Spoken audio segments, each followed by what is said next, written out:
എടാ എൽദോ നിന്നെ സിനിമയിലെടുത്തടാ. സിനിമ ഹച്ചിരിമ ഭീമ സിനിമ ചിരിമ.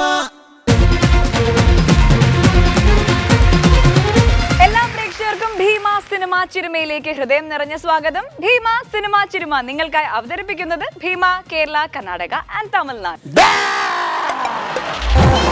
ചിരിവേദിയിലേക്ക് മലയാള സിനിമയുടെ എക്കാലത്തെയും കുടുംബ നായകൻ ജയറാം അല്ലേ?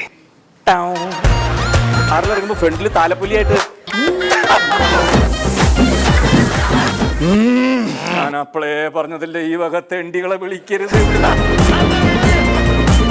പ്രിയമുള്ള സത്യനന്ദിക്കാടിന് അദ്ദേഹം സ്ഥലം മാറി ഇവിടെ വന്നിരിക്കുകയാണ്. തുണിക്കടയിൽ വസ്ത്രാക്ഷേപം. എന്റെ ഭാര്യ എന്നോട് ക്ഷമിക്കുന്നു വിചാരിക്കാം. ഇപ്പൊ കുടുംബം കലക്കുന്നതിന് എത്ര ചാർജ്? നിങ്ങൾ ഈ സിനിമക്കാർക്ക് ബുധനും വ്യാഴവും രാത്രി 8 മണിക്ക്. നമുക്ക് പറയാണിത് നമ്മുടെ അമേരിക്കയിലെ കഥ. കൈ വിറയ്ക്കാൻ തുടങ്ങി, പൊട്ടിക്കറിയ. ഇന്ന് ചിരിയുടെ പുണ്യാളനാണ് നമുക്ക് ഭീമ സിനിമ ചിരുമയിൽ നമുക്ക് അതിഥിയായിട്ട് വന്നിരിക്കുന്നത്. പേര് പറയാതെ തന്നെ നമുക്ക് എല്ലാവർക്കും അറിയാലോ. വളരെ സ്നേഹപൂർവ്വം നമുക്ക് സ്വാഗതം ചെയ്യാം നമ്മുടെ പ്രിയപ്പെട്ട താരം ജയസൂര്യ.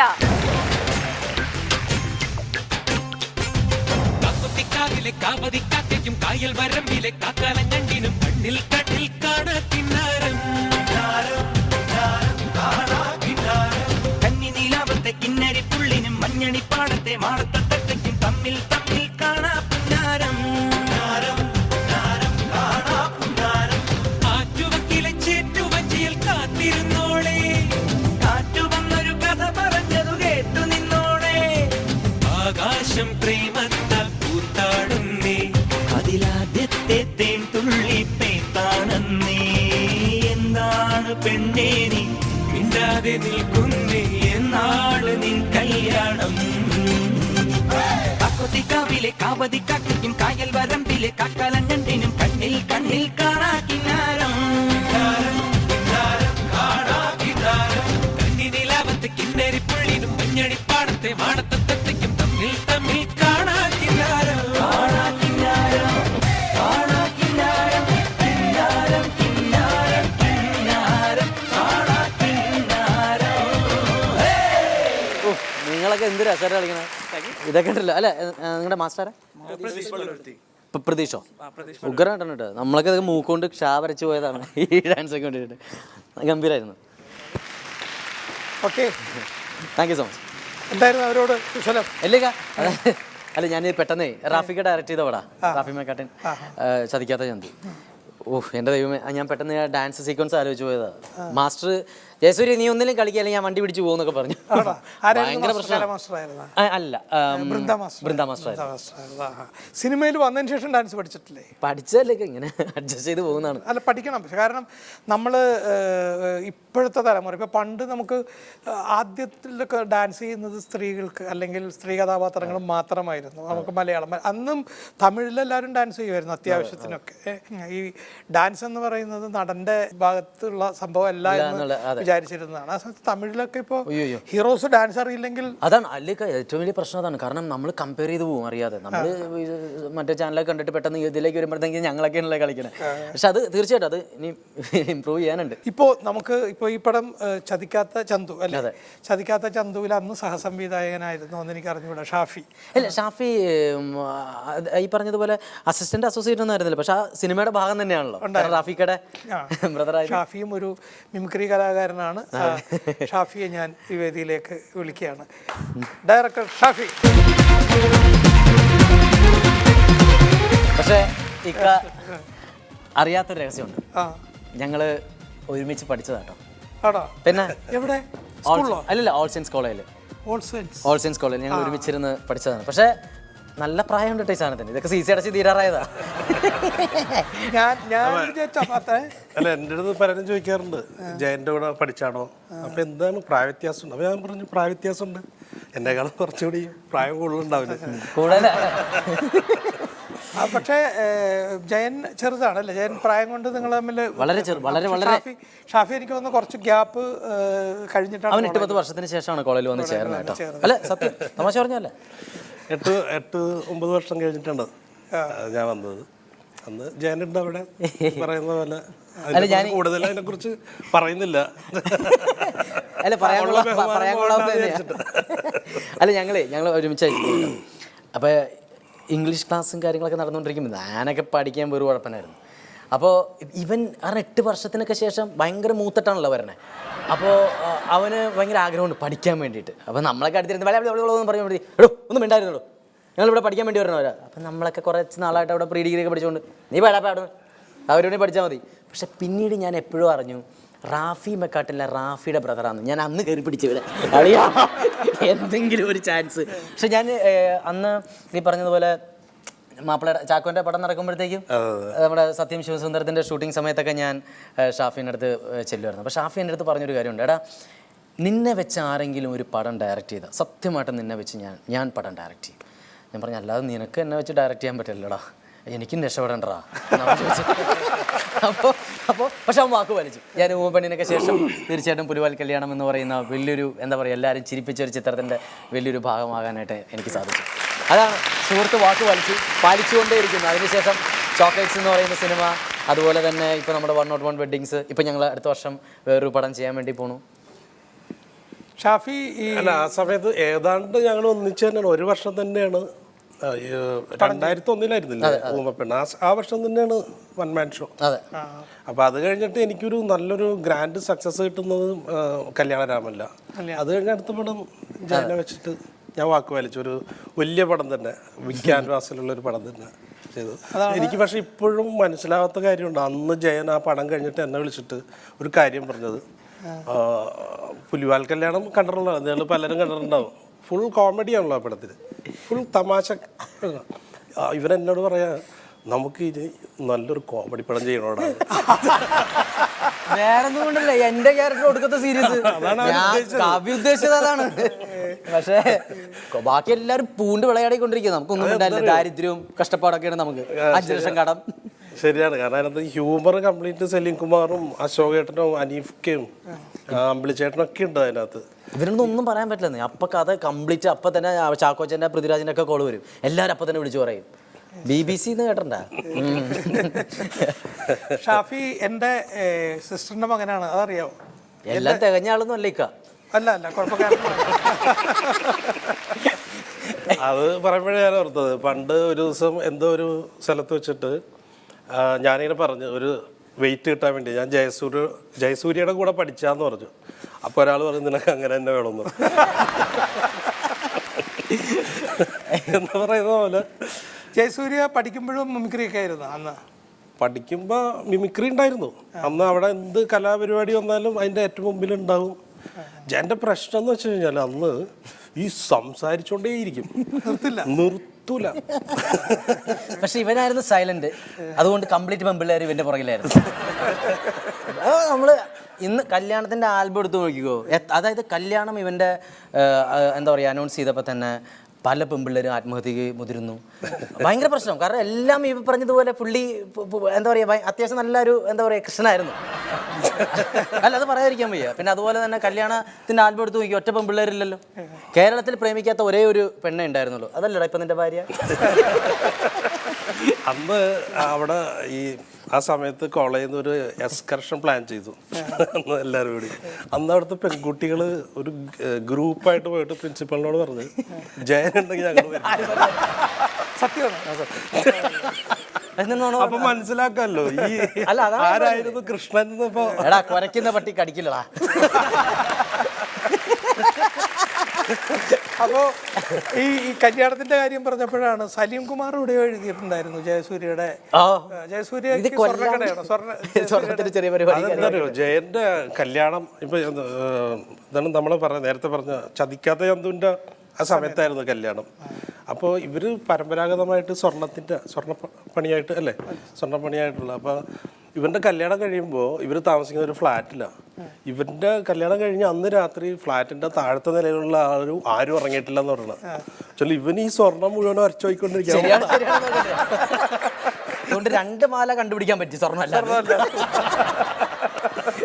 നിങ്ങളുടെ ലവ് മാരേജ് ആയിരുന്നില്ല? അയ്യോ തീർച്ചയായിട്ടും. എന്നിട്ടും സ്വർണ്ണം അരച്ചു നോക്കി. അതെ. പുലിവാൽ കല്യാണത്തിൻ്റെ ഷൂട്ടിംഗ് നടക്കുക ഗുരുവായൂർ ഒരു റെയിൽവേ പ്ലാറ്റ്ഫോമിൽ ഷൂട്ട് എടുക്കാം.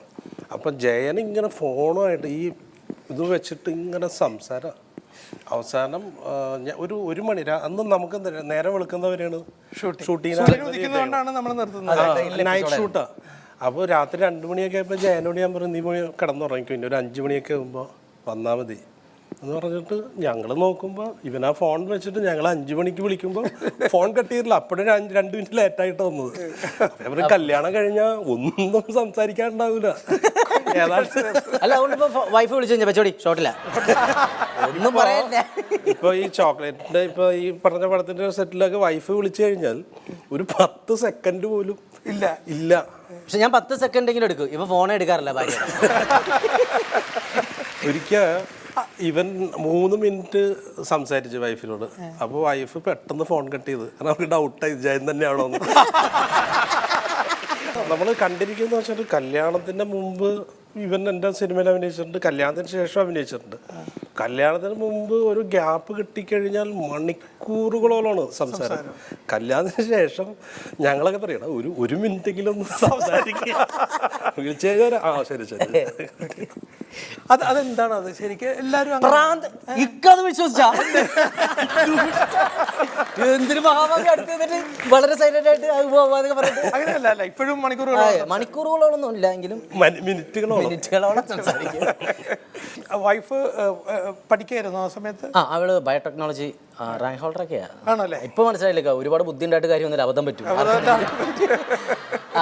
ബാംഗ്ലൂരായിരുന്നു പഠിച്ചിരുന്നത്. പിന്നെ ഈ പറഞ്ഞതുപോലെ ഇപ്പൊ ഒരു ബുട്ടീക്ക് നടത്തുന്നുണ്ട് പനമ്പള്ളി നഗറിൽ. ഇടയ്ക്ക് ഞാൻ കാണാറുണ്ട് ചില എക്സിബിഷൻസ് ഒക്കെ. ചുരിദാറുണ്ട്. ഞാൻ ചോദിക്കാറുണ്ട് പൈസ ടൈറ്റ് ആണല്ലോ അപ്പൊ എക്സിബിഷൻ നടത്തും. പക്ഷെ ഇപ്പൊ കുറച്ച് ദിവസമായിട്ടില്ല കേട്ടോ. കാരണം ഒരു പടം പ്രൊഡ്യൂസ് ചെയ്തല്ല, പുണ്യാളൻ അഗർബത്തീസ്. അതിൽ കുറച്ച് പൈസ കിട്ടിയ ശേഷം പിന്നെ എക്സിബിഷൻ കണ്ടിട്ടില്ല. അത് വിറ്റ് കാശാക്കി നമ്മൾ നേരെ തൃശ്ശൂർക്ക് പോയി. അപ്പൊ അവിടെ ഹിറ്റായിരുന്നു സാധനം. പുലിവാൽ കല്യാണം ആണ് അല്ലേ ഇതിന് മുൻപ് ചെയ്ത പടം? അതിനുശേഷമാണ് ആദ്യമായിട്ട് ഒരുമിച്ച്. ആദ്യമായിട്ട് ജയസൂര്യയുടെ കല്യാണം പുലിവാൽ കല്യാണം ഒന്നും ആയിരുന്നില്ലല്ലോ. ഇല്ല, അതിന് മുമ്പുള്ള കല്യാണം മറ്റുള്ളവർക്കൊക്കെ വൈഫിന്റെ വീട്ടുകാർക്ക് പുലിവാലായിരുന്നു. അതൊക്കെ ഞങ്ങളുടെ സെയിം തന്നെ. എതിർപ്പുണ്ടായിരുന്നു കല്യാണത്തിന്? എതിർപ്പുണ്ടായിരുന്നു. പക്ഷെ ഇപ്പൊ അത് ശരിയായി. സ്വാഭാവികമാണ്. എപ്പോഴും അവർക്ക് നല്ല ഒരു ചെറുപ്പക്കാരനെ കിട്ടണം എന്ന് പറയുന്ന ആഗ്രഹം അവരുടെ ഉണ്ടാവും. പിന്നെ കുറെ കഴിയുമ്പോഴാണ് നാട്ടുകാരൊക്കെ ഭയങ്കരമായിട്ട് എങ്ങനെയെങ്കിലും കല്യാണം നടക്കട്ടെ. നാട്ടുകാരുടെ ആവശ്യമായിരുന്നു. ഞാൻ പറഞ്ഞല്ലോ, നാട്ടുകാരെ തീർച്ചയായിട്ടും നാട്ടുകാരുടെ ആവശ്യം. അതുപോലെ തന്നെയാണ് നിന്റെ കല്യാണം നടന്നപ്പോഴും. ഈ അന്നത്തെയും പിന്നീടുള്ള ജയസൂര്യയുടെ ഈ വ്യത്യാസം, മാറ്റങ്ങൾ ജയസൂര്യക്ക് വന്നിട്ടുണ്ട് അല്ലേ? ജയസൂര്യ എനിക്ക് ആദ്യകാലത്തെ ജയസൂര്യ, ഞാൻ നേരത്തെ പറഞ്ഞത് അത് തന്നെയാണ്, ജയസൂര്യയുടെ ഒരു ആക്ടിങ് ഒരു കരിയർ എടുത്താൽ തുടങ്ങുന്ന ജയസൂര്യയിൽ നിന്നും ഇന്നത്തെ ജയസൂര്യ നല്ല വ്യത്യാസമുണ്ട്. ആ വളർച്ച ജയസൂര്യ മനഃപൂർവ്വം ഉണ്ടാക്കിയതാണ് ഇത് ഭയങ്കര. അപ്പം ഞാൻ ശരിക്കും പുലിവാൽ കല്യാണം എന്ന് പറഞ്ഞ പടത്തിൽ ചെയ്ത് കഴിഞ്ഞിട്ട് പിന്നെ ഒരു ഗ്യാപ്പിന് ശേഷമാണ് നമ്മളൊന്നിച്ച് ചോക്ലേറ്റാണ് ചെയ്യുന്നത്. അപ്പോൾ ഈ ചോക്ലേറ്റിൽ വന്ന് 2 ദിവസം കഴിഞ്ഞപ്പോൾ തന്നെ ഞാൻ ജയനോട് പറഞ്ഞു, ഈ 4 വർഷം കൊണ്ടിട്ട് ഒരു 10 വർഷത്തെ മെച്യൂരിറ്റി ഇതിൻ്റെ അഭിനയത്തിൽ വന്നിട്ട് പറഞ്ഞു. അപ്പം അത്രയും ജയൻ്റെ ഒരു പ്രത്യേകത എന്ന് വെച്ച് കഴിഞ്ഞാൽ വളരെ എന്താ വെച്ചാൽ ഡെഡിക്കേഷൻ എന്ന് പറഞ്ഞൊരു സാധനം. ഞാൻ അവനെ നിർത്തി എന്തെങ്കിലുമൊക്കെ നല്ലത് പറയണമല്ലോ. നീ കുഴപ്പമില്ല, ആഴ്ചയിലൊരിക്കലും നല്ല കാര്യം പറഞ്ഞു. കാരണം അതിനകത്ത് എനിക്ക് ഒരു സംശയമില്ല. കാരണം ഡെഡിക്കേഷൻ എന്ന് പറഞ്ഞു കഴിഞ്ഞാൽ ആ ഒരു ക്യാരക്ടർ അത് നന്നാക്കണം. ഇപ്പോഴത്തെ ഇപ്പം ഞാൻ എന്താണ് നമ്മളിപ്പോൾ ലാസ്റ്റ് ചെയ്ത പടം 101 തന്നെ ഒരു സീനുണ്ട്. ജയനൊരു കണ്ടാണല്ലോ ആ സിനിമയിൽ, ഇയാൾ അടിയൊക്കെ കൊണ്ടു കഴിഞ്ഞിട്ട് വന്നിട്ട് എനിക്ക് ഫ്രണ്ട്സ് ആരും ഇല്ല, ഇയാൾ ഒരു ചാപ്പോട്ട ടൈപ്പ് ക്യാരക്ടറാണല്ലോ. അപ്പോൾ അങ്ങനെ പറയുന്ന ആ സീൻ എടുക്കുന്ന രാവിലെ തൊട്ട് ഇവൻ വന്ന് ഭയങ്കര മൂഡ് ഔട്ടായിട്ടിരിക്കുക. ആരോടും മിണ്ടണില്ല, ഭക്ഷണം കഴിക്കണില്ല, ചായ കുടിക്കണില്ല. അപ്പം ഞാനും ചാക്കോച്ചനൊക്കെ ചോദിച്ചു എന്ത് പറ്റിയെന്ന് വെച്ച് കഴിഞ്ഞാൽ എന്തെങ്കിലും പ്രശ്നമുണ്ടോ? ഒന്നുമില്ല, ശബ്ദമൊന്നും പുറത്തേക്ക് വരില്ല. പക്ഷേ എന്താടാ എന്തെങ്കിലും പ്രോബ്ലം ഉണ്ടോ? നീ ആകെ മൂടോട്ട് ഒന്നുമില്ല എന്ന് പറഞ്ഞിട്ട് ആ സീൻ എടുത്ത് കഴിഞ്ഞ പക്ഷേ ഇവൻ നോർമലായി. കാരണം അവൻ ആ സീനിന് വേണ്ടിയിട്ട് രാവിലെ തൊട്ട് മൂഡ് ക്രിയേഷൻ എന്ന് പറയുന്നത്. പക്ഷെ ആ സമയത്ത് ഞങ്ങളത് കളിയാക്കി. പക്ഷെ പിന്നീട് അത് സ്ക്രീനിൽ കണ്ടപ്പോൾ ഇവൻ്റെ ആ ഒരു ആറ്റിറ്റ്യൂഡ് നല്ലായിരുന്നു തോന്നി. അത് ഇപ്പോൾ പലതരത്തിലാണ് ആളുകൾ ഈ ടെൻഷൻസ് ഉണ്ടാവും. ഒരു ആക്ടർക്ക് പിന്നെ ടെൻഷൻസ് ഉണ്ട്. ആ ടെൻഷൻസ് പല വിധത്തിലാണ്. ഇപ്പോൾ ജയസൂര്യ ആ ടെൻഷൻ മുഴുവൻ എടുത്തിട്ട് ഇങ്ങനെ മൂടോട്ടെ. മോഹൻലാലിനെ കണ്ടിട്ടുണ്ടോ? ലാല് ഭയങ്കര ഫ്രീ ആയിരിക്കും. ഇത് ഇവിടെ ഒന്നും ആയിരിക്കില്ല. മമ്മൂക്ക വെറുതെ ദേഷ്യപ്പെടും. ഈ ടെൻഷനാണ് ഈ എടുക്കാൻ പോകുന്ന സീൻ പുള്ളിക്ക് മനസ്സിലേക്ക് കറക്റ്റായിട്ട് കൺസീവ് ചെയ്യാൻ പറ്റിയിട്ടില്ലാത്തതിൻ്റെ ആണ്. അനാവശ്യമായിട്ട് മേക്കപ്പുകാരനെ ചീത്ത പറയുക, അല്ലെങ്കിൽ പുള്ളിയുടെ അസിസ്റ്റൻസിന് ഡ്രസ്സ് ശരിയല്ല എന്ന് പറയുക. അങ്ങനെ പുള്ളിയുടെ ഈ റെസ്റ്റ്ലെസ്നെസ് മുഴുവൻ അവിടെയാണ് കാണിക്കുന്നത്. അങ്ങനെ ഞാൻ വളരെ ഒബ്സർവ് ചെയ്തിട്ടുണ്ട്. ഇവരുടെ ടെൻഷൻസാണ് ഇവർ വേറൊരു സ്ഥലത്തേക്ക് ഇതിങ്ങനെ. ആ സമയത്ത് ആരെങ്കിലും ചെന്നുവിട്ട് അവൻ്റെ കാലക്കേടാണോ ചെയ്തത്. അപ്പോൾ പൊതുവെ എന്ത് പറയും, നമുക്ക് ദേഷ്യക്കാരനാണെന്ന് പറയും. പക്ഷെ ശരിക്കും എന്താ സംഭവിക്കുന്നതെന്ന് പറഞ്ഞാൽ അവർക്ക് ആ സീൻ വായിച്ചിട്ട് അതിനകത്തേക്ക് അങ്ങോട്ട് കയറാനോ എന്തെങ്കിലും ഡിസ്റ്റർബൻസ് അവർക്ക് വന്നിട്ടുണ്ടാവും. ആ ഒരു ഡിസ്റ്റർബൻസിൻ്റെ ഇടയിലാണ് ഇതൊക്കെ നമ്മുടെ ദേഷ്യം വരും. അത് എപ്പോഴും ഒരു കലാകാരൻ്റെ ഒരു ഏറ്റവും വലിയ ഏരിയയാണ്. മനസ്സിലേക്ക് ക്യാരക്ടർ കയറി വരിക, അതിനെ പെർഫെക്റ്റ് ആയിട്ട് അവതരിപ്പിക്കാൻ സാധിക്കുക. ഇവന്റെ ഡെഡിക്കേഷൻ കാരണം എൻ്റെ ജീവൻ പോകുമെന്ന് എനിക്ക് തോന്നിയൊരു സംഭവം ഉണ്ടായിട്ടുണ്ട്. അതെന്ന് വെച്ചാല് ലോലിപോപ്പ് എന്ന് പറഞ്ഞ പടത്തിന്റെ ഷൂട്ട് അപ്പോൾ എടുത്തോണ്ടിരിക്കുന്ന ക്ലൈമാക്സിൽ ജയൻ റോമയെ കൊണ്ടിട്ട് കാറിൽ കുറച്ചൊരു പ്രത്യേക ടൈപ്പ് ക്യാരക്ടർ ഉണ്ടായാലും വില്ലൻ റോളാണ്. അപ്പോൾ ഈ ജയൻ കാർ ഓടിക്കുന്നു, ഇപ്പുറത്ത് റോമ ഇരിക്കുന്നു. ഈ കാറിൻ്റെ പുറകിൽ ഇപ്പുറത്തെ സൈഡിലാണല്ലോ ഒരു ക്യാമറ, ഒരു വലിയൊരു സംഭവം കെട്ടിവെച്ച് ഒരു കറുത്ത തുണിയൊക്കെ ഇട്ട് പൊതിഞ്ഞിട്ട് ഞാൻ പുറകിലെ സീറ്റിലിരിക്കുന്നുണ്ട്. ഞങ്ങൾ ആ അമ്പലമുകൾ മറ്റേ ഗസ്റ്റ് ഹൗസിൻ്റെ ആ ഏരിയയിലാണ് ഷൂട്ട്. അപ്പോൾ അവിടെ ഷൂട്ടിങ്ങിന് ഇറങ്ങുമ്പോൾ തന്നെ വേറെ വണ്ടികളൊന്നും വേണ്ടാന്ന് പറഞ്ഞു. കാരണം വെച്ചാൽ അവിടെ കേന്ദ്രമന്ത്രി വരുന്നുണ്ട് ആ സമയത്ത്. ഇതെന്തോ സെറ്റ് കാറ്റഗറിയിലൊക്കെ ഉള്ളൊരു ആരാണെന്ന് പേര് മറന്നുപോയി. അപ്പോൾ ഇവർ പ്രത്യേകം പറഞ്ഞു, മന്ത്രി വരുമ്പോൾ നിങ്ങളുടെ കാറൊന്നും വഴി കാണരുത് കേട്ടോ എന്ന് പറഞ്ഞു. അപ്പോൾ ഞങ്ങളാണെങ്കിൽ കറക്റ്റ് ഞങ്ങൾക്ക് ഷൂട്ട് ചെയ്യേണ്ടത് 6 തൊട്ട് തന്നെ. അപ്പോൾ ഞാൻ പറഞ്ഞു അവർ അതിന് മുമ്പ് നമുക്ക് എടുക്കാം, എങ്ങനെയെങ്കിലൊക്കെ എടുക്കാമെന്ന് പറഞ്ഞിട്ട് ജയൻ അഭിനയിച്ചു തുടങ്ങുമ്പോൾ ഈ നമ്മൾ ലെഫ്റ്റ് കൂടിയാണല്ലോ പോകേണ്ടത്. മന്ത്രി വരും മിക്കവാറും റൈറ്റ് വരും. ഇവൻ അഭിനയിച്ചു തുടങ്ങുമ്പോൾ ഇവൻ്റെ കാർ റൈറ്റിലേക്ക് പോകും. ഇവന് ഡെഡിക്കേഷൻ കൂടിയിട്ട്. എൻ്റെ പേടി എന്താ വെച്ചാൽ ഈ ക്യാമറ നല്ല അത്യാവശ്യം വലിപ്പം മറ്റേ ഇതിലൊക്കെ ഗ്രിപ്പിലൊക്കെ വെച്ചിട്ട് ഒരു ബ്ലാക്ക് തുണിയൊക്കെ അപ്പോൾ അവരെ ഓപ്പോസിറ്റ് നിന്ന് വന്ന് നോക്കുമ്പോൾ ഒരു കാറിൽ എന്തൊക്കെയോ കെട്ടി വെച്ചിട്ട് അവരെ നേരെ വന്ന് എന്ത് ചെയ്യും, അപ്പം മെഷീൻ്റെ അടുത്ത് അടിക്കുമെന്നുള്ള ഞാൻ ഇവരോട് പറയും, എടാ ലെഫ്റ്റ് കൂടി പോവാം. ഡെഡിക്കേഷൻ കൊണ്ടല്ല ഓടിക്കറിയാൻ. ഇവര് അഭിനയിച്ചു തുടങ്ങുമ്പോഴേക്കും ഇത് കിട്ടും. അപ്പൊ എനിക്ക് ടെൻഷനാണ്. ഞാൻ പുറകെ ഞാൻ പുറകിലിരിപ്പുണ്ട്, ഫ്രെയിമിൽ വരാത്ത. അപ്പൊ ഞാൻ പറഞ്ഞു വല്ല ബുള്ളറ്റ് വന്നു കഴിഞ്ഞാൽ എനിക്ക് കിട്ടില്ല, ഞാൻ സീറ്റിന്റെ അടിയിലേക്ക് ഇയാൾ ഫ്രണ്ടില്. അപ്പൊ റോമയ്ക്കും ടെൻഷനായി. അവളും പറയുന്നുണ്ട് ഇടയ്ക്കിടയ്ക്ക് ലെഫ്റ്റ് കൂടി എടുക്കുക ചേട്ടാ. അത് ഇപ്പഴാ മനസ്സിലായത്, ഡ്രൈവിംഗ് അറിയില്ല. അന്ന് പറഞ്ഞു കഴിഞ്ഞാൽ നീ ആ സീൻ കട്ട് ചെയ്താലോ. ഈ അറിയാൻ പാടില്ലാത്ത കാര്യങ്ങൾ നമുക്ക് സിനിമയിൽ ചെയ്യേണ്ടി വരുമ്പോൾ വലിയ ടെൻഷൻ. ഇവൻ അതല്ലേ ചെയ്തോണ്ടിരിക്കുന്നത്, അഭിനയം. സത്യം, എന്നും വിദ്യാർത്ഥിയായിട്ട് ഇരിക്കാനാണ് എനിക്കിഷ്ടം. എന്ന് അധ്യാപകനാണെന്നോ അന്ന് വളർച്ച നിൽക്കും. വിദ്യാർത്ഥിക്ക് എത്ര വേണമെങ്കിലും വളരാം. ക്രമസമാധാന പാലകരാണ് പോലീസുകാർ. പക്ഷേ സ്വന്തം വീട്ടിലെ ക്രമസമാധാനം തകർന്നാൽ ഒരു പോലീസിനും പിടിച്ചു നിൽക്കാനാവില്ല.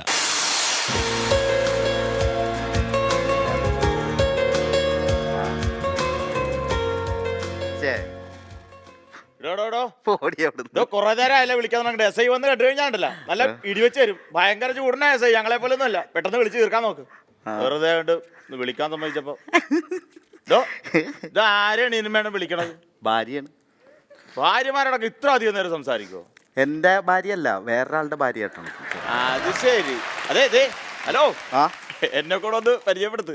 പേഴ്സണലാണ് സംഭവം. പ്രതികൾക്ക് വരെ പേഴ്സണൽ നമ്പർ. ഇപ്പഴാ വലിയ ഇലക്കം ഉണ്ടല്ലോ സ്റ്റേഷനകത്ത്. ഞാൻ ഉമ്മ വെച്ചാണ്. ഉമ്മ ചോദിച്ചാണോ? ഈ പെണ്ണിനെ നേരിട്ട് കണ്ടിട്ടുണ്ടോ? ആ, അതാണ് ഉമ്മ ചോദിച്ചത്. നേരത്തെ കണ്ട അവള് ഊമയായി പോകും നിന്നെ കണ്ടു കഴിഞ്ഞു. കേട്ടാ, പെട്ടെന്ന് വിളിക്ക്.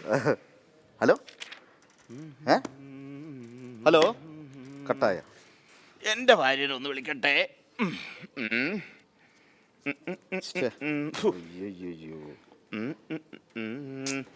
98 47 64 99 74 70 11. ഹലോ ഹലോ, പൈസ ഇരുന്നോടി, ഞാൻ ഇപ്പഴാ ചാർജ് ചെയ്തേ. Hello hello. ആ അതെ, 50 രൂപയ്ക്ക് ചാർജ് ചെയ്തിട്ട് ഇത് കയറിയില്ലല്ലോ. 43 രൂപ പൈസ കയറിയല്ലേ? ആണോ? ഏയ് ഹലോ ആ ഹലോ ഞാൻ പിന്നെ വിളിക്കാം ഹലോ ഹലോ ആ ഇല്ലടാ ഒരു പോലീസ് സ്റ്റേഷനിൽ ഒരു അത്യാവശ്യ കാര്യമായിട്ട് ഞാൻ ഇവിടെ വന്നേ. സോറി സാർ, അറിയാൻ സംഭവിച്ചതാ. Okay carry on please. ആരാ? എന്റെ സാറേ ഇന്നലെ പിടിച്ചോന്ന പ്രതിയാണ്. പ്രതിയാണോ? മാറിയില്ലേ കിട്ടിയല്ല. താൻ എവിടത്തെ പോലീസുകാരനാണ്? എന്താണ് ഒരു പ്രതിനെയാണ് ഇങ്ങനെ കോഴിക്കുഞ്ഞിനെ കൂട്ട് അഴിച്ചു വിട്ടേക്കണത്? അയ്യോ ഇന്നലെ സുഖമായിട്ട് വീട്ടിൽ പോയി നൈറ്റിൽ കിടന്ന് ഉറങ്ങിയില്ലേ? അതിനെന്താണ്? ഞാൻ എസ് ഐയും കൂടെ ഒരു 10 രാത്രി ഒന്ന് വല വീശി. എന്നിട്ട് എന്ത് മീനൊക്കെ കിട്ടി? വള്ളത്തിൽ കിട്ടി, കൂരിയും കിട്ടി, കുറച്ച് വീട്ടിലായിട്ട് കൊടുത്തു വിട്ടിട്ടുണ്ടല്ലോ കറി. പിന്നെ അതുകൂട്ട് ഉച്ചക്ക് ഊണ് വെച്ചിട്ടല്ലേ ഞാനിങ്ങ് പോകുന്നത്. എന്റെ സാറേ വല വീശ എന്ന് പറഞ്ഞാൽ പ്രതിക്ക് വേണ്ടി വല വീശി അന്നേരം കിട്ടിയ മുതലാണിത്. അതാ ആരൊക്കെ ഉണ്ടായിരുന്നു? ഞാനും എസ് ഐ. ഞാനാണ് അവനെ കയറി പിടിച്ചത്. എസ് ഐ ഒരു പ്രതിനെ പിടിച്ചെന്ന് പറഞ്ഞാൽ ഞാൻ വിശ്വസിക്കാം. കാര്യം അയാൾ ഒരു മുള്ളുമുറിക്കാണല്ല. പക്ഷെ താൻ പിടിച്ചെന്ന് പറഞ്ഞാ അല്ല പള്ളിയിൽ പോയി പറഞ്ഞു. ഞാൻ പിടിച്ചിട്ട് ഇതേ വരാല് പോണ പോലെ വഴുതി അങ്ങോട്ട് പോകരുത്. ഞാൻ എണ്ണ വെച്ചിട്ടുണ്ടായിരുന്നു പറഞ്ഞാൽ അവസാനം ഞാൻ ഒറ്റ കുത്തങ്ങോട്ട് കൊടുത്തു. മർമാണി ഇന്ത്യൻ സിനിമയിലെ കമലാസം കാണിക്കും. 2 പേരിൽ വെച്ചിട്ട് എന്റെ ബാക്കിനിട്ട് ഒറ്റ കുത്തു ഇങ്ങനെ ആയിപ്പോ ഞാൻ അവിടെ മരത്തിന്റെ പേരിൽ നിൽക്കണ പോലെ ഇവന്റെ ഞരമ്പൊക്കെ ഭയങ്കര മർമാണിയാണ് കേട്ടോ. താൻ പൂട്ട് തിന്നും.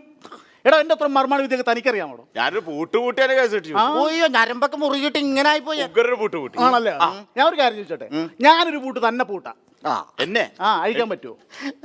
വെറ്റിന് വന്നേക്കാണ. എടാ ഞാനും കളരി പഠിച്ചേക്കണതാ. അഴിക്കാൻ പറ്റുമോ? ഒരു കാര്യം പറയട്ടെ, പ്രതിയുടെ മുമ്പ് വെച്ച് വെറുതെ ചമ്മണ്ട. ഞാൻ ഏത് പൂട്ടും പൊളിക്കും. എന്തിനു പറയണ? ഞാൻ ഇറ പൂട്ട് പൊളിക്കാൻ പറ്റുമോ?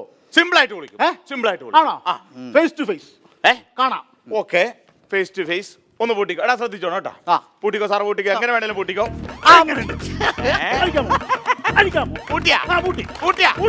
എന്നാ കുമാരൻ വൈദ്യം പഠിപ്പിച്ച ചെറിയൊരാട്ടവും ഞാൻ കാണിക്കാം. സിമ്പിൾ ആയിട്ട് വരും.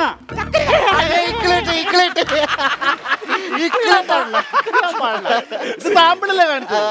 ഇതുവരെ സാമ്പിൾ സാമ്പിൾ അല്ല എന്താണേലും ഞാൻ ഓക്കെ. എന്തൊക്കെയുണ്ട്? ആരാണ് അവിടെ മുറുക്കല്ലേ? ഇത് സാമ്പിൾ ആണ്. ഈ സാമ്പിൾ അല്ല, ഒറിജിനൽ സിമ്പിൾ ആയിട്ട് ഇപ്പൊ ഒരു തരാം. അത് ശരി. അങ്ങനെ ഇവിടെ ഞാൻ തോറ്റു. അവിടെ ഇപ്പൊ ഇങ്ങോട്ട് വരും. ഇങ്ങനെ ഒന്ന് ഊരി നോക്കിക്കേ, ഒന്ന് നോക്കിക്കേ. അതെ സാറേ, ഞാൻ തോറ്റല്ല. ഊരിക്കോ. എനിക്ക് പൂട്ടിയിടാൻ അറിയാൻ പാടില്ല, ഊരാൻ അറിയാൻ പാടില്ല. പിന്നെ ചാടിക്കറി പൂട്ടിയതെന്തിനാണോ? അതെ തന്നെ ആരാ ഇത് പഠിപ്പിച്ചത്? അച്ഛനാ പഠിപ്പിച്ചത്.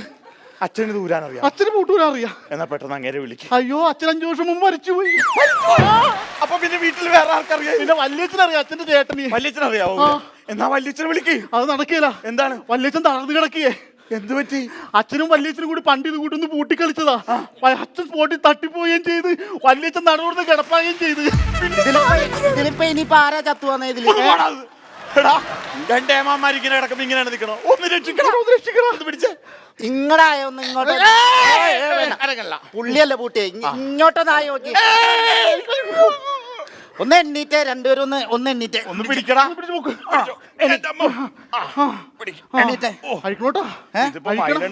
ഞാനൊന്ന് നോക്കട്ടെ. ഒന്ന് പെട്ടെന്ന്. നീ ഇതെന്ത് കാണിക്കാൻ പോയി? ഇതെന്നെ വർക്ക്ഷോപ്പിൽ പണി പിടിക്കാൻ പോലെ. ഇത് മൊത്തം കുരുങ്ങി കിടക്കാണ്. നീ ഇവിടെ കിടന്ന് നോക്കാനാണോ പറഞ്ഞത്? ഇവിടെ എങ്ങനെയെങ്കിലും അഴിക്കാനുള്ള ഒരു മാർഗം പറയടാ. ഞാൻ ഒരു മർമാണിയെ വിളിച്ചോണ്ടെന്നാലോ? ഇച്ചിരി ദൂരെ പോണം, അതാ പ്രശ്നം. ദൂരെ പോയി പെട്ടെന്ന് വിളിച്ചില്ല, ഒരു ഓട്ടോയിൽ വിളിച്ചിട്ട്. ഞാൻ പെട്ടെന്ന് വരാം കേട്ടോ. എടാ എസ് ഐ വന്നതിന് വേണ്ടി പറഞ്ഞേ. ഞാൻ വരാം.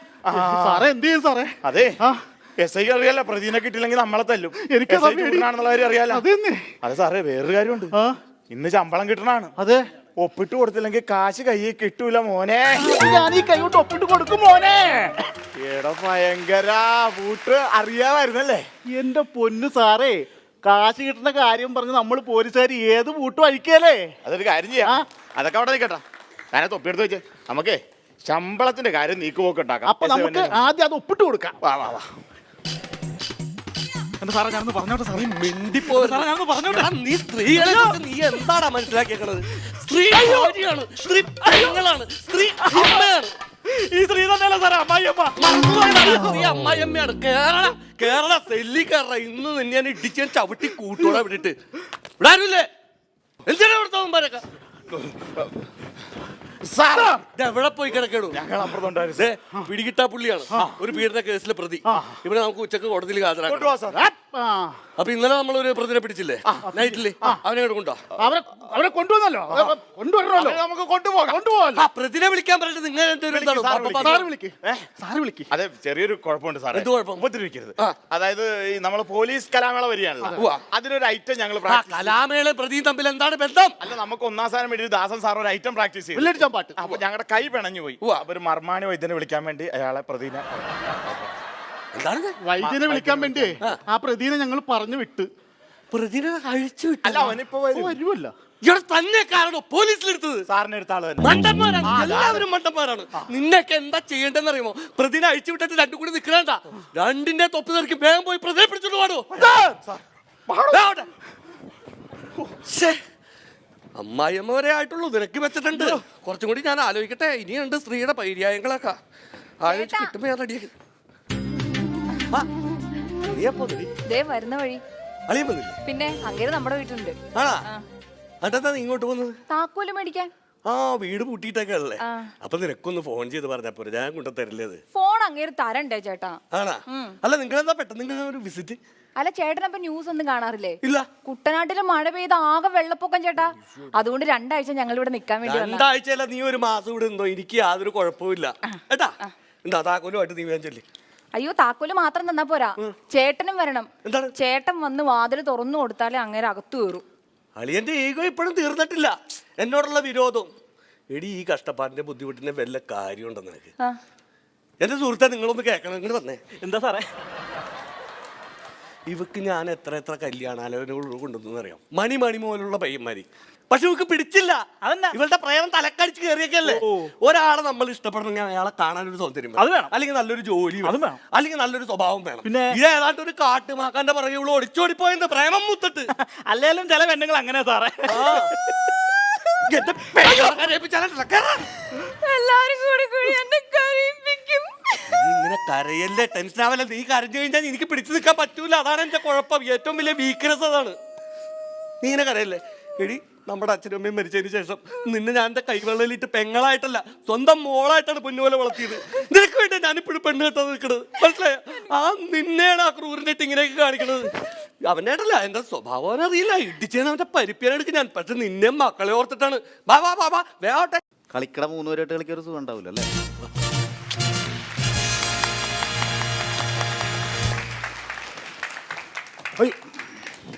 നിങ്ങളെവിടെ ഇരിക്കും? പോലീസിനെ കണ്ട് പേടിക്കുന്നു വേണ്ട. എന്താടി വീട്ടിലിരുന്ന് ചീട്ട് കളിക്കണത്? അളിയാ, അളിയോ ചേട്ടാ. പറ. ഇതെന്ത് പണിയാണല്ലേ കാണിക്കണത്? അളിയാ, ഇതൊരു സ്ഥലം SIയുടെ വീടല്ലേ, ഇവിടെ ഇരുന്നാണ് ചീട്ട് കളിക്കണത്.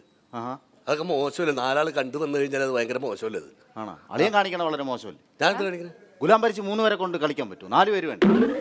അളി ഇരിക്കും. ചീട്ട് കളിക്കാൻ ഞാനാ? ഞാൻ ചീട്ടൊന്നും കളിക്കില്ല. അയ്യോ, ചേട്ടന് ചീട്ട് കളിക്കാൻ അറിഞ്ഞൂടാ. പറഞ്ഞു വിട്ടേ വേണം. ആണോ? ചീട്ട് കളിക്കില്ലേ? ഇല്ല, എനിക്ക് ചീട്ട് കളിക്കാൻ അറിയില്ല. നമ്മള് ചീട്ട് കളി പിടിക്കുന്ന ആൾക്കാരല്ലേ പോലീസുകാരെ, അല്ലാണ്ട് പോലീസുകാരെ ഇരുന്ന് ചീട്ട് കളിക്കാൻ പാടില്ലേ? താക്കോല് മേടിക്കാൻ പോയാൽ നേരെ പോയി താക്കോല് മേടിക്കാൻ പോയാൽ 1.5 മണിക്കൂർ തമ്മിൽ എടുക്കണം. ഇതിനടി എന്തിനാ അവളെ തള്ളണത് ഇങ്ങനെയിട്ട്? അളിയെ കളിക്കുന്നില്ല, പിന്നെ അളിയും കൂടുതൽ വർത്താനം പറയുന്നു. എടി, പിന്നത് അളിയെ കളിക്കുന്നില്ല. ഞാൻ കളിക്കുന്നില്ല. ഒരു മനുഷ്യൻ 1.5 ഇത്രയും ഞാൻ ഉദ്ദേശിച്ചുള്ളൂ. പിന്നെ അവിടെ വേറെ എവിടെ നമ്മൾ പിന്നെ സംസാരിക്കേണ്ട കാര്യമില്ലല്ലോ. അവളൊന്നും ചെയ്യരുത്, പാവണം അവള്. അവിടെ ഞാൻ ഇപ്പൊ പഠിപ്പിച്ചു തരാം അത് സംഗതി. തല തിരിച്ചാണോ ചീട്ട് പിടിക്കുന്നത്? തല തിരിച്ചാണോ? നേരെ പിടിക്കണമെന്ന് അറിഞ്ഞൂടെ? നേരെ പിടിച്ചിട്ട് ഇങ്ങനെയാണ്. ഇതെന്താണ്? ഇല നിന്റെ തല. എടാ, ഇത് ക്ലാവർ. മനസ്സിലായോ? ക്ലാവർ. കളിക്ക്. ഓടിക്കോ. എന്താ സാറേ ഇത്? ഞാനേ അടുക്കളയിൽ എന്തോ കത്തിക്കരിച്ചൊരു സ്മെല്ല് കേട്ട് ഓടിപ്പോയതാ. കണ്ടില്ല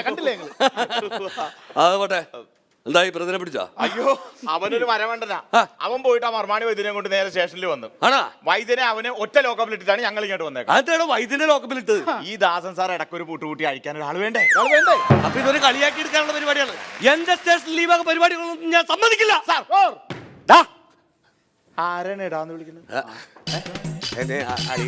അല്ല, ഇടാന്ന് വിളിച്ചത് എന്നെ സാറിനെ മാന്യോട്ട് നമ്മൾ കുടുംബമായിട്ട് ഇവിടെ താമസിക്കല്ലേ ഇവിടെയൊക്കെ വല്ല പോലീസും വന്ന് കയറി കഴിഞ്ഞാൽ നാട്ടുകാർ കണ്ടാത്തി വരും കാണാൻ വേണ്ടി വന്നു. അതൊക്കെ പോലീസ് സ്റ്റേഷനിൽ പറഞ്ഞു വിട്ടവരൊക്കെ. അതെ നിങ്ങൾ പൊക്കോ, ഞാൻ അങ്ങോട്ട് വരാം. ആ പ്രതിനെ നമുക്ക് കോടതിയിൽ ഹാജരാക്കണം. ഞാൻ ഒപ്പിടാൻ മറന്നുപോയി. അവളുമായിട്ട് ഞാൻ ഇങ്ങോട്ട് പോകുന്നു. അപ്പൊ അവനെ കൊണ്ട് നിങ്ങൾ ഇങ്ങോട്ട് പോകാൻ സമയത്രേ 12 മണി. ഓ എനിക്ക് കരിക്കും വെള്ളം കുടിക്കേണ്ട ടൈമായല്ലേ. വയറിന് അസുഖം വയറിന് അസുഖമല്ല, ഞാൻ എല്ലാ ദിവസവും കരിക്കും വെള്ളം കുടിക്കും. 11 ഒരു പണി, ഈ ജംഗ്ഷനിൽ ഒരു കരിക്കേട് ഉണ്ട്. അല്ലെങ്കിൽ അവിടെ പോയി ഒരു ഞാൻ കടയിൽ പോണോ? ഒരു കാര്യം ചെയ്യാം സാറേ, ഞാൻ മേടിച്ചു. എന്നാ താൻ പോയി മേടിച്ചു. സ്റ്റാഫുകളെയാണോ കടയിൽ വിടുന്നത്? ഇവിടെ എന്തോരം തെങ്ങുകളാ ഇവിടെ ഉള്ള. അല്ല തെങ്ങുണ്ട്, അതിനകത്ത് കരിക്കുണ്ട്, പക്ഷെ കയറി ഇടാനല്ല. അതാണ് അളിയൻ പിന്നെ എന്തിനാ വെറുതെ ഇവിടെ കാരണം ഞാൻ തെങ്ങ് അതൊന്നും നടപടിയില്ലാത്ത. അതെ നിങ്ങ പോയിട്ട് ആ പ്രതിയായിട്ട് അങ്ങനെയൊന്നുമില്ല. അപ്പൊ വിട്ടോന്നല്ലേ. ശരി സാറേ ഒരു സെക്കൻഡ്, ഇതെപ്പോ തീരും സാറേ? എന്തിനാണാവോ? അല്ല എന്റെ വീട്ടിൽ 2 തെങ്ങുണ്ട്, കേറാൻ വരാൻ. എന്താണ് എന്റെ കൂടെ ജോലി ചെയ്യുന്നവരാ, എന്റെ കീഴുദ്യോഗസ്ഥന്മാർ, അവരുടെ മുമ്പിൽ വെച്ചാണ് എന്നെ നാടകത്തിൽ നാട്ടിക്കുന്നത്. ഇപ്പൊ സംസാരിക്കണ്ട, അളിയൻ കേറ്, ഒറ്റയ്ക്കല്ലേ. തെങ്ങ് കയറാൻ ഞാനല്ല. ഇത് എന്താണ് ആരെങ്കിലും കണ്ടു വന്നു കഴിഞ്ഞാല് നാടകടല്ലേ എനിക്ക്? തെങ്ങ് കയറില്ല. ഞാൻ തെങ്ങ് കയറുന്നില്ല. ഞാൻ നേടിയ ഒരു കാര്യം പറയാം. എന്തിനാ അവളെ വിളിക്കുന്നത്? എന്തിനാ? ഒരു അത്യാവശ്യ കാര്യം. അളിയനെ കഴിക്കല്ലേ? അതെ ഞാനിട്ട് വരാം. അതാണ് ഞാനിട്ട് വരാം. എന്താ ചേട്ടാ ഇത്? നിങ്ങൾ സ്നേഹിച്ച് കല്യാണം കഴിച്ചൊന്നൊരു തെറ്റല്ലേ ഞാൻ ചെയ്തല്ലോ, അതിന് എന്നെ എന്റെ ചേട്ടൻ ഇങ്ങനെ ശിക്ഷിക്കണോ? എന്റെ ചേട്ടൻ എത്ര പ്രാവശ്യം പറയാന്നറിയോ നിങ്ങൾ ഉപേക്ഷിച്ച് വീട്ടിൽ വന്ന് നിൽക്കാൻ? ദേ ഞാനത് ചെയ്യാത്തതേ നമ്മുടെ മക്കളെ ഓർത്തിട്ടാ. രണ്ടുപേരും എന്നിട്ട് ഊട്ടിയിൽ ഇപ്പൊ മര്യാദയ്ക്ക് പഠിക്കുന്നില്ലേ? അത് എന്റെ ചേട്ടന്റെ ചെലവിലല്ലേ. പക്ഷെ അത് രണ്ടാമത്തെ കാര്യം ഞാൻ പറയട്ടെ. അതായത് നിങ്ങൾ ഒന്നും മിണ്ടണ്ട. കണ്ട എന്റെ ചേട്ടൻ നെഞ്ചൊറിഞ്ഞ് തെങ്ങ കയറണ കണ്ടോ? അത് നിങ്ങൾക്ക് കരിക്കുണ്ടാക്കാൻ. അല്ല എനിക്ക് അറിയാൻ മേലാഞ്ഞിട്ട് ചോദിക്കാം, നിങ്ങൾ എന്ന് രാവിലെ കരിക്കാണോ കുടിക്കണത്? പിന്നെ ഇവിടെ വരുമ്പോ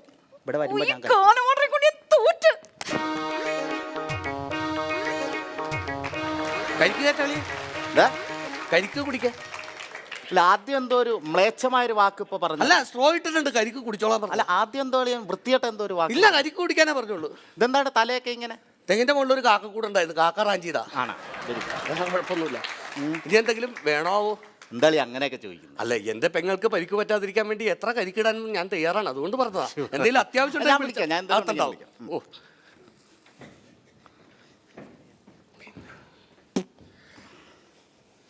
SI Jeevanandan, KP Sadanandan. SI Jeevanandan, KP Sadanandan. Mister, ഇത് SI ജീവാനന്ദന്റെ വീടാണോ? മിസ്റ്റർ, ഇത് KP സദാനന്ദന്റെ വീടാന്ന് പറഞ്ഞു. അപ്പൊ നിങ്ങൾ ആരാണ്? എന്റെ വീട്ടിൽ വന്നിട്ട് ഞാൻ ആരാന്ന് ചോദിക്കാൻ താൻ ആരാടോ? IG. എന്റെ ഭാര്യയുടെ മുറച്ചെറുക്കൻ അജി, അവനല്ലേ കെട്ടാൻ നടന്നു വാസ്കൽ. അജി. അജി അല്ല മിസ്റ്റർ, IG. ഫുൾ പേര് പറയടോ, ഇൻഷൽ മാത്രം പറയാതെ. IG എന്ന് വെച്ചാൽ inspector general. Inspector general. Sir sir എന്താ ഇവിടെ പെട്ടെന്ന്? മിസ്റ്റർ ജീവാനന്ദൻ, ഞാൻ നിങ്ങളെ അന്വേഷിച്ച് സ്റ്റേഷനിൽ ചെന്നു.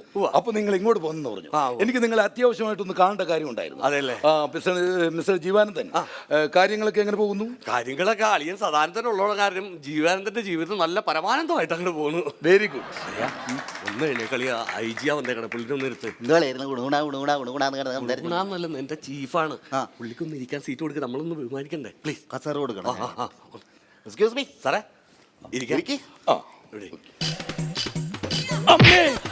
കടക്കാനല്ല ഇരിക്കാനാ പറഞ്ഞു.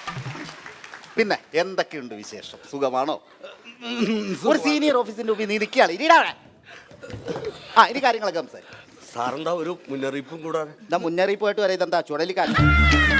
ഒന്ന് ചുമ്മാ ഇരിക്കളിയാ.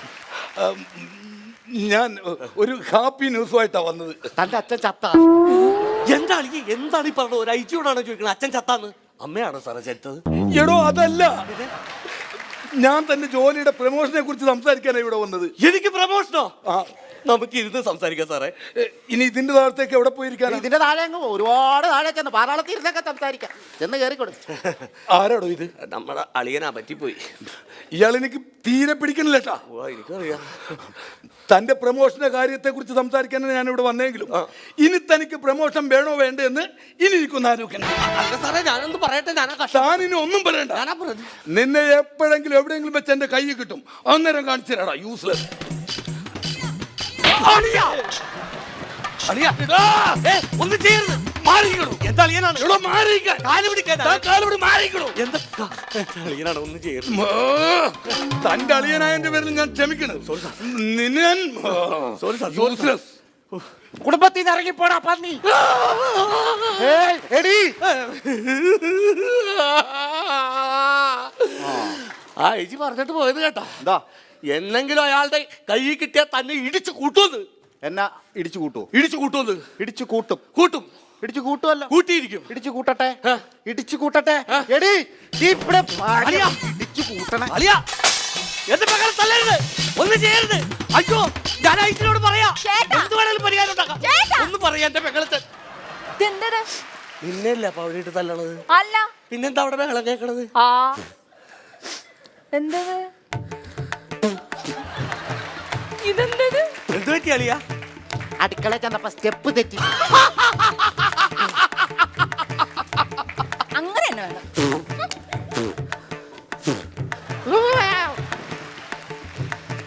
സാറേ, ജീവാനന്ദ സാറേ, ജീവാനന്ദ സാറേ. സദാനന്ദൻ സാർ. അയ്യോ, ഇത് അളിയനല്ലേ? എന്താ ഹോളി ആഘോഷിച്ചിട്ടിരിക്കുകയാണ്? ഒന്ന് കുളിക്കാനുള്ള പരിപാടിയില്ല. വെളുക്കാൻ വേണ്ടി പൊടി തേച്ചെന്ന് കേട്ടിട്ടുണ്ട്. കുളിക്കാൻ വേണ്ടി ആരെങ്കിലും പൊടി തേക്കോ? ചിലപ്പോ ശരീരത്തിൽ പൊടി വീണെങ്കിലേ പുള്ളിക്ക് കുടിക്കാനായിട്ട് ഇൻട്രസ്റ്റ് ഉണ്ടാവുള്ളൂ. ആ, അതായിരിക്കും. അതെ, സാറെ ഒന്ന് വിളിച്ചോട്ടെ. സാറേന്ന് വിളിക്കണ്ട, എന്നെ അളിയാന്ന് വിളിച്ചാ. അയ്യോ അല്ല, സാറിനെ ഒന്ന് വിളിക്കാമോന്നാ ചോദിച്ചത്. എന്താണാവോ കാര്യം? അത് ഞങ്ങൾ സാറിനോട് പറഞ്ഞോളാം കാര്യം. ആഹാ, അതെ, ഒരു പ്രതിനെ കൊണ്ടുവന്നിട്ടുണ്ട്. അപ്പൊ സാർ ഒന്ന് സൈൻ ചെയ്താലേ കോടതിയിൽ ഹാജരാക്കാം. ഇതൊക്കെ എന്തിനാ ഇയാളോട് പറയണത്? പ്രതി ആദ്യം എന്റെ മുമ്പിൽ ഹാജരാക്കൂ. ഞങ്ങൾ സാറിന്റെ മുമ്പിൽ പ്രതിനെ ഹാജരായിക്കോളാം. അളിയന്റെ പാട്ടിൽ വെച്ചാൽ മതി. എന്തോ സാറേ, അതെ, കുഴപ്പമാണ്. പെങ്ങളോടുള്ള സ്നേഹം കൊണ്ട് ഇയാൾ പറയണത് സാറ് കേൾക്കുള്ളൂ. ഒന്ന് അവനെ വിളിച്ച് പരിചയപ്പെടുത്തിയേക്കാം. ഒന്ന് വാടാങ്ങോട്ട്. ഇതാണ് പ്രതി. എടാ സുനി, എടാ സാധാ, ഏട്ടാ എന്തുവാടാ ഇത്? എത്ര നാളാണ് കണ്ടിട്ട്? എന്നെ പോലീസ് പിടിച്ചടാ. പീഡന കേസിലെ പ്രതിയാണ്. 5ാം ക്ലാസ് തൊട്ട് എന്റെ കൂടെ ഒരുമിച്ച് പഠിച്ചു. അത് കുഴപ്പമൊന്നുമില്ല, സാറിനെ വിളിക്കും. പെട്ടെന്ന് ഇവനെ കോടതി.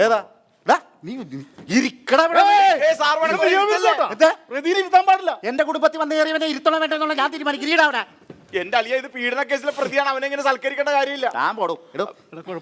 ടെൻഷൻ അടിക്കായിരിക്കും. അതെ, സാറിനെ ഒന്ന് വിളിച്ചു. ഇങ്ങോട്ട് വന്നേ. സോറി, ചായ എടുക്കാൻ അല്പം വൈകിപ്പോയി. സാർ ഇത് കണ്ടാ സാറേ, ഒരു പ്രതിനെയൊക്കെ പിടിച്ച് വീട്ടിൽ കയറി സൽക്കരിച്ചേക്കുന്നു. എന്റെ കുടുംബത്തിൽ വന്നു കയറി എന്റെ ആത്മാർത്ഥ സുഹൃത്തിനെ അപമാനിക്കുന്നു. അളിയന്റെ സുഹൃത്തായിരിക്കും, പക്ഷെ അവനൊരു കുറ്റവാളിയാണ്. എഴുതണം. ആഹാ, എന്റെ സുഹൃത്ത് ഒരു കുറ്റവാളിയാണോ? അപമാനിക്കരുതവനെ. അളിയ എന്റെ കാര്യങ്ങൾ കയറി ഇടപെടരുത്. എഴുതേക്കണം. അതെ സാറ്, ഇവനെ കൊണ്ടുപോണ്ട്. സാറും സൈൻ ചെയ്യണം. കോടതി ഹാജരാക്കണ്ടേ സാറേ? സാറ് സൈൻ ചെയ്തതാ. വേണ്ട, വേണ്ടത് എന്താണ്? അവനെ അവന്റെ വീട്ടിൽ പറഞ്ഞു വിട്ടായിരുന്നു. അളിയ, അവൻ പീഡന കേസിലെ പ്രതിയാണ്. ഇന്ന് കോടതിയിൽ ഹാജരാക്കേണ്ടത് അവനെ. വിചാരിച്ചു അതൊക്കെ ക്ലിയർ ആയിട്ട് പോകില്ല. അവനെ വീട്ടിൽ അളിയ കേസ് ചാർജ് ചെയ്ത് പോയി. അളിയൻ ഈ കാര്യത്തിലേക്ക് കയറിയാണ്. കൊണ്ടുപോകാൻ പറ്റില്ല. അയ്യാ, അവനെ വീട്ടിൽ പറഞ്ഞു വിടും. എന്താ അളിയ വിചാരിക്കണ പോലെ അവൻ അങ്ങനെ വിടാൻ പറ്റില്ല. പറ്റില്ല, പറ്റില്ല, വിടില്ല, വിടില്ല. ഞാൻ മകളെ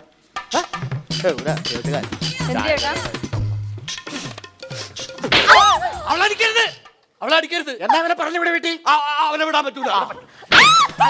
അടിക്കരുത്. എന്നാ അവനെ പറഞ്ഞു വിടെ വീട്ടിൽ. അങ്ങനെ വിടാൻ പറ്റൂലെന്ന്. പൊന്നുവാളെന്ന് കുനിഞ്ഞെ വിട്ടോ. അവനെ പറഞ്ഞു പോടാ. അറിയാ, വൈകിട്ട് തലോട്ടെ. സാറേ, ഞങ്ങൾ എന്ത് ചെയ്യണം? നോക്കിക്കണ്ട അവനെ പോയി പിടിയണോ? നിങ്ങളെവിടെ പോണ്? പിടിക്കട്ടാ, പിടിക്കട്ടാ. വേണ്ട. എന്റെ അളിയനെ തൃപ്തിയായല്ല. എന്റെ അളിയന് നിന്നെ വെച്ച് അവര് കളി കളിക്കും. ഓരോ ഭാഗ്യം. സാറാ വിളിക്കണത്. സാർ, അല്ല സാറേ, പ്രത്യേക ഒരു സാഹചര്യത്തിൽ. അല്ല സാർ, ഞാൻ പറയട്ടെ. ഇല്ല, വൈകിട്ട് സാറേ പ്ലീസ്. എന്തോ ഹാപ്പി ന്യൂസ്. എന്തോ അടി? അതെ, ഹാപ്പി ന്യൂസ് ആണ്. ഇപ്പൊ ആ പ്രതിനെ വിട്ടില്ലേ, എന്റെ ജോലി പോയി.